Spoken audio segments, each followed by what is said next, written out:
Good afternoon, everybody. This is such a wonderful platform that has been introduced to every one of us because at this point of time, it's a mandatory to talk about the mental health issues. And I'm here to talk about, um, in terms of women, to start with, how women today are trying to deal with this particular pandemic, the things at their home, at the work front, and what are the techniques that can be utilized for them to really get out of this time even better and even stronger. So I would like to start with with sharing a PPT here. Risha, do we have the slides, or should I just upload it? We have the slides. Wonderful. All right, wonderful. So let's quickly get on to what kind of emotions that we all are feeling right now. These are all the kind of mixed emotions that most of us would be feeling, especially women, because they have been altogether confined to their places. Even when it comes to your work or your household chores, which are mostly the unpaid work, we are the ones who are under a lot of pressure and under a lot of stress. So it is bound that we can feel some kind of mixed emotions, which I have mentioned here on the screen. For example, I'm feeling so overburdened. I'm feeling so overwhelmed, having doubts about yourself, whether you are a good mother or you're a good employee, and worrying about the fact that is my family going to be safe. These are all the kind of feelings that are being generated due to the environment which is as such right now. So lockdown or pandemic, we are not really used to such kind of environments. So these kind of feelings are actually very normal for us to feel, right? We are humans, we are bound to be feeling some kind of emotions. So I'll start by saying that if you're having these kind of feelings, it is absolutely normal. You are in the present right now. Wherein I'm sure that most of us do come across people also who are not really being affected much by this pandemic. And they would be saying something like, not much has changed for me. It's easier to work from home and I'm able to see my kids and partner. So do you see there is a kind of difference in the way the people are feeling right now? And why the difference is there is only because of one thing, which is called resilience. So the second part, the people who are feeling positive emotions have a lot more resilience. Resilience is simply the ability to bounce back, right? And the ones who are feeling mixed emotions, there is a difference in the way they are perceiving reality, right? They are not really able to absorb what is happening right now. And that is why the kind of fear or anxiety or stress they are undergoing. Now, we can go on to the next slide. Let's have a quick look at the effects on women health in terms of studies. So let's talk about this new study. Now, this study was done from the researchers at University of Cambridge, Oxford, and Zurich. This was done in March 2020, between March and April 2020. And this has revealed that there is a mental health gender gap that has increased by 66% in states under lockdown. When we talk about mental health gender gap, it is between men and women. This gap has suddenly increased, rather spiked to 66%. Now, let's talk about the major and the most common mental health issues and responses that we are facing right now. There are certain kind of responses that are very common nowadays, and which is something like anxiety. We are going through depression. We are feeling those panic attacks, severe stress, a lot of sleep impairment. Most of us are not able to sleep because of the environment. A lot of irritation has developed because of the fact that you are staying at home now. You don't have an option of getting out, and there is not much that you can do about the entire situation. So all these environmental factors, they create these kind of emotions. Now, also anger and body aches, and also in the sense that now we feel that somehow we are more prone to illness. Something like coronavirus that has come up, it has exposed us to a lot of other illnesses as well, right? And all that is due to the anxiety and due to the depressive feeling that we are getting at this point of time because of the environment. So let's talk about now the factors that are affecting mental health. Mental changes can be, categorized into something like starting with the menstruation, starting with menopause, pre-menopause or pregnancy, especially at this point of time when there is so much of crisis in the air. It is very easy for us to adapt and, in fact, to invite such negative emotions into us.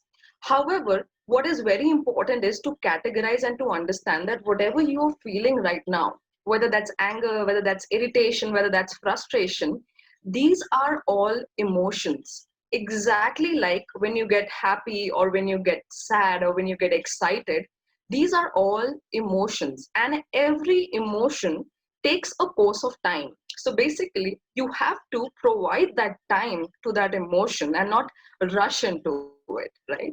Otherwise, you'll be just overburdening yourself. Now, next point, which is also very much hampering all of us right now, is the changed behavior of family members. Like I spoke about emotions, there are different people with different emotions. Not, it's not necessary, it's not mandatory for everybody to be reacting the same way to any kind of situation. So different people perceive the information differently and then react differently, and that is what we must acknowledge.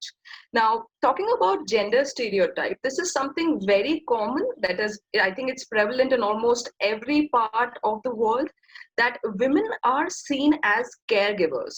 They are seen as somebody who's supposed to be taking care of home. Despite the fact that there are so many working women now in the 21st century, the entire, the burden of the household work still falls on women. And this is also one of the major factors why they are more prone to developing mental health issues over time.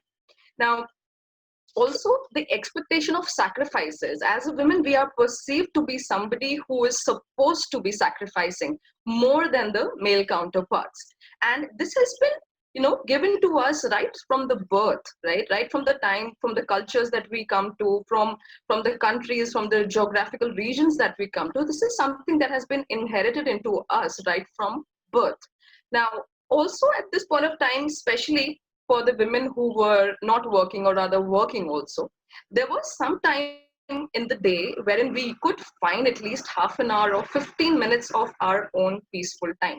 And that was because, your partner is in the office, your kids are in the school. But now everybody is at home and that personal space of yours is actually getting intruded. You're not even getting 10 minutes for yourself. So that is also something that is stressing us out. And also, not all of us are living in big mansions and big flats, so we have a lot of family members around us. And again, small space, a lot of people, less privacy. So these are all the factors that are actually adding up to the mental health issues, and especially for women. Now let's quickly talk about the impact on children as such. Now, it is very easier to, just imagine that you as a parent, you're going under a lot of stress, a lot of burden. However, do kids also get stressed? Yes, they do. Why? Because it's an environment change for them as well. It's a routine change for them as well.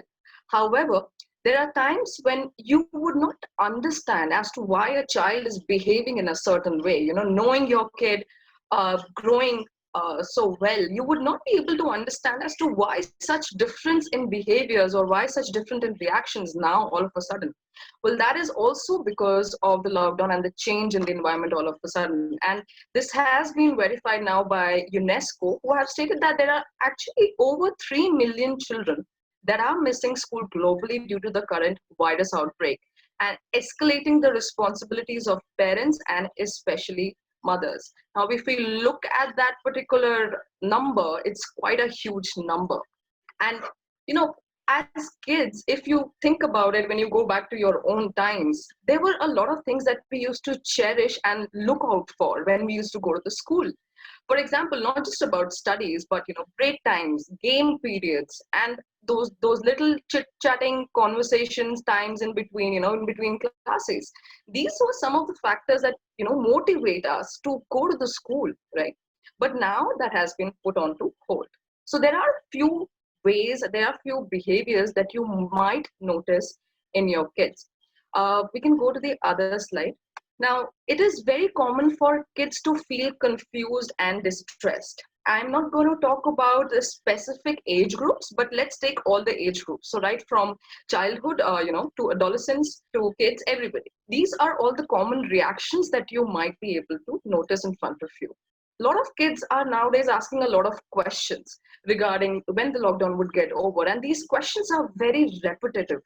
So as a parent, what you're supposed to do, we get agitated, with the same kind of questions every time, and we already know the answer of what they're going to ask, and we already know the question also. But here, the key is absolute patience. Why? Because as a kid, there are a lot of questions in their head which are not being answered according to them, which are not comfortable for them. So, reassurance by giving them the same kind of information or probably just decorating it a little more is the need of the hour. That way, they would be a little less confused and little less distressed. Right? Also, there has been a decrease in the physical activities and decrease, thus leading to decrease in creativity, right? Because even now when we are, we look forward for our kids to go to school, they have a certain time period wherein they are able to exercise physically, whether that's doesn't matter the amount of time, but these are some things that they look forward to because it's exciting for them, it's new for them, it's about meeting their friends, it's about having conversations. So all these things are quite motivating and are also factors which motivate them for growth, for doing better. And also we need to realize, kids, they seek authenticity, I'm sorry, from either their teachers, from their peers, or their parents. Now, due to lesser interaction with teachers and kids and their friends, the only people that they are left with, whom they are seeking authenticity with, is us as parents, right? So it's very important that we answer their questions, we believe in them, we show them that we believe in them, and we open to them. As parents, there is a mindset that if I would expose myself or share my weaknesses with my kids, there is a probability that my authority would be lessened. However, that's not the case. When you open up to your kids, you open up a venue of a lot of options. You will open up the venue of your world. How? By making them enter into your world. And this makes them realize that, as humans, I might be very imperfect, but look at my parents. There are also some things that they are not really good with, or rather imperfect. So it's absolutely human to have such kind of imperfections. This would help the kids to generate a lot of, good attitudes and behaviors in terms of their personalities. Because this is not something that we have to work on right now at this point of pandemic. This is something that we have to keep working throughout, throughout their lives, because we would want every good quality to be inherited in their personality. Now, I'll also talk about less socialization. I'm sorry. So, kids, and especially the college goers, or the ones who are going to school also, they relate the feeling of togetherness with socialization. So even it's about going for a small period of time to your friend's house or just meeting them.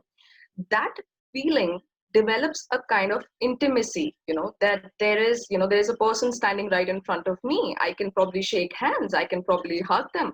All that has been restricted now, and especially now with the virtual communications that we are coming up, that feeling might be lacking. So the kind of satisfaction that we used to feel while we used to meet them in person, that might also decrease. So we have to keep working on these factors. Now, let's move on to the other factors that we think would be important for consideration. Now, you know, being watched over is something that almost every kid is feeling right now. There's a kind of certain kind of burden, it's something like you're probably in the big boss house, wherein you're being watched over every time. So whether it's you're studying or not, whether you're doing some activity or not, whom are you over the phone, these kind of intruding habits are generated by us as parents. And we must realize that after a certain age, we have to give them that particular space, because again, lack of space is actually harmful. It's something that we too would like. So why not also give it to your kids as well? You've got to have some faith in them, because whatever values and ethics that you've taught them, they would be, they should have an opportunity of practicing that, and you should give that much opportunity and time to them. Now, in a lot of our places, there has been a spike in the domestic violence cases. Now, when as a kid you view that these kind of situations in your house, there is a kind of trauma that can be induced in the kids. Now, this is not something as a parent you would like for your kid to experience. So I'll also tell you later on the ways as to how this entire situation can be avoided. But please understand, as a parent, you need to make sure that they do not see such things at home. As it is, there's so much of pressure right now on the outside world, right? The last thing that you would want is some chaos happening at your own house. So these things, they make a lot of negative impact on your kids, and ultimately their personalities are shaped in a way with these traumas, which is not a very healthy way, right? So also, there are not many options for leisure or discussion at this point of time. The only good things happening are very few. Though they might be very few, though we are confined, there is a way that you can make your kids realize that, these small little things are to be felt gratitude for. So I like to just differentiate a bit. We always think about gratitude, that maybe, okay, we have a house, we have clothes to wear, we have food. These are all categorizations of gratitude. We don't have to do that. We just have to feel the gratitude that I am grateful. And these are also the things that you should instill in your kids. How? In order to do that, whatever you guys are doing through the entire day, whatever routine that you all are going through, make your kids a part of it. Whether it's a girl or a boy, make them a part of your entire routine. This way they feel that, there is a sense of belongingness, there is a sense of togetherness. So also, loss of freedom. Now, this has been experienced not only by the kids, but by everybody. And somehow as humans, we have a tendency of being and controlling everything that is around us. That gives us a sense of achievement to a lot of us. When that doesn't happen, it seems like the freedom is lost. So when we're talking about freedom here, I'm actually talking about the control, because the environment is such, there is not much that we could do, even though we have a handful of things. So we have to focus on the uh, part which we can control, instead of roaming around of the parts that we cannot control.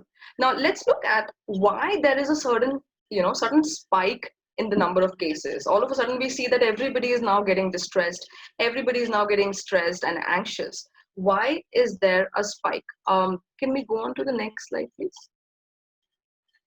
This spike is actually because of a simple fact that we aren't able to control. And this is also the reason why we would be having any kind of, um, you know, uh, this is also one of the reasons why we could be having any kind of conflict as well. We as humans look to control things, right? Whether it's our relationships, whether it's our job, whether it's our career, whether it's our kids, we are all control freaks.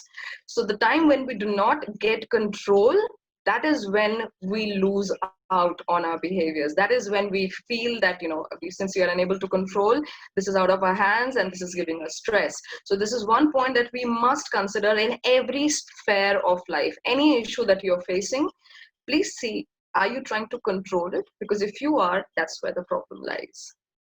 Now, let's move on to a very simple theory that I would like to, practically see and, make everybody, all the viewers understand. As to, there are few things that we usually confuse ourselves with, and this is for all the age groups. So, for example, at this point of time, if I am feeling angry, right, you are roaming around, you're shouting, we have to categorize all that we are doing, which is negative according to us, to understand where the problem area is. For example, if you're feeling angry, the action that you are making right now is shouting. And what is triggering that feeling? What is triggering that feeling of anger? That is probably a thought, or maybe you've gone through a job loss, right? This categorization is very important for anyone to understand, that if you are behaving in a certain way, or maybe people around you are behaving in a certain way, there is always a hidden reason. What that reason is, the connection between how you think, I mean, what you think, how you're feeling about it, and ultimately what action you are taking. So if you have people around you who are behaving in a, these things, write it down for yourself as to why do you think these would be, what is the reason behind all of this. And this, you can do it even for yourself. So whether you are an adult or a child, for a child, of course, you need to help them, but try and take out the underlying reason, because no action comes out just like that. There is always a hidden reason behind it, right? Now, let's quickly talk about the techniques of managing mental health. Now, first and foremost, as I said in my first slide, a lot of people are unable to absorb the fact that we are under lockdown, that there is a pandemic, there is a virus out in the open. This is due to lack of acceptance. Somehow, I just do not want to accept the fact that there is something wrong happening in my environment. But eventually we do see that it is harming our own selves also, because this is something like being in denial. I reject what the reality is. However, is that good for us? Sometimes it's a defense mechanism, something, for example, if you're going on the road and you see a car crash and you just want to forget about it, you're like, oh, nothing happened. Things like these are there for your own defense mechanism. However, when you are in a situation wherein you could get affected, being in denial at that particular stage is not advisable. And if you keep doing that, there is a lot of chance that you might again see a spike in your stress level and your anxiety levels. So be a little conscious about your environment. Look around, see what is exactly happening, and accept it. All right. So there is a pandemic. I accept that, right? Next is focus on your reactions to any situations. We need to actually have a deeper look into this, because right now I do feel in a lot of my clients, they are unable to establish a relationship between how they're reacting to what they're thinking. The thinking is absolutely haywire, and that is absolutely normal. So let's not overburden ourselves with this. It's normal to feel such way. It's normal to feel scared right now. It's normal to be feeling fearful about everything. All we need to do here is how we are reacting to the situation. Is this the reaction that we would expect in order to, from some other person? Is this the same reaction that we would want? If not, let's work on the deeper level of the reactions. Now, also for all the mothers and all the kids, as I said, there is a lack of self time. We have to encourage the family members to have some separate times and some together times, right? I would also like to talk about a little more on the family talks here. When we are talking about gender stereotype, it is mostly seen that the fathers, and especially, they are the ones who are not very close to kids. In most of the cases, in case if there are, I think it will have very positive outcomes. So those fathers who are not very close to their kids, this is the time when you need to get closer to them. Why? Because it is, we understand it's a mother's job to probably take care of the child, to nourish the child, to take care of the house. However, it's also the father's responsibility to take part in the same, because you both made that particular child and it's both of your responsibilities. So you can't really put it on to just one and just relax there, right? So it's a request to all the fathers, get into your kids lives. I would just like to give a small example. So here in India, there was a telecast that recently started for Mahabharata and Ramayana. So these are all the very epic stories which have been imbibed in us, in our parents, right from the birth, right? They have all seen it, and somehow their behavior or the ethics or values that they have been instilled by those teachings. Now, as a kid, when we watch it with them, we also get an idea as to why our parents are like that, right? And the same way, during this lockdown, a lot of parents have an opportunity to getting into their kids' lives and watching things that they watch. Spend some time with them, get into their life and see exactly why they watch a few things or why they do the way they do, right? This is a time for basically understanding each other a little more than usual. So use this opportunity, right? Now, next one is, we're talking about I have actually taken this from one of the advertisements for either, you can Surf Excel or Ariel, I guess. So share the load. Now, this is for all the family members and especially the father figures. Please help your partners and for your kids also, right? This is the time when you instill values. This is the time when you're actually making memories for the kids. Now, this is a very important point because we do not realize it. Whatever the way that we are reacting or the way we are acting in front of our kids or whatever we are feeling, they are absorbing everything. They are absorbing all the emotions. So it's your choice whether you would like to make it a very good time for them to have such beautiful memories of this time, or would you like to make it such a traumatic experience for them that they again would remember it through their entire lifetime and probably dread it. So that's a choice that all the parents have. Now, I talked about feeling gratitude rather than thinking about gratitude. Involve your kids, involve your family members. Be thankful for whatever is good right now. There are so many things. You have a house, you have a clothes to wear. Somehow you are at a safer place. So feel gratitude about that. And focusing on building resilience. So again, I would just repeat it, as resilience is the ability to bounce back. There is nothing magical that other people are experiencing. Those who are very positive at this point of time, the only thing that's going to differentiate them is that they have a higher resilience. So think back, go back into your life and just realize that there are so many things, that you might have already gone through. There are so many instances, situations that you probably would have been through. And even then, if you're feeling that, I am probably not the very resilient person, I do not have resilience, then let me assure you, you're one of the most resilient people ever, because you've come out of it. No matter how, no matter what time, no matter what method you took, you're out of it and you have a lot of resilience. So put that resilience into action again and let this time be a good time for yourself and for your kids. So I think I hope I was able to address this particular topic.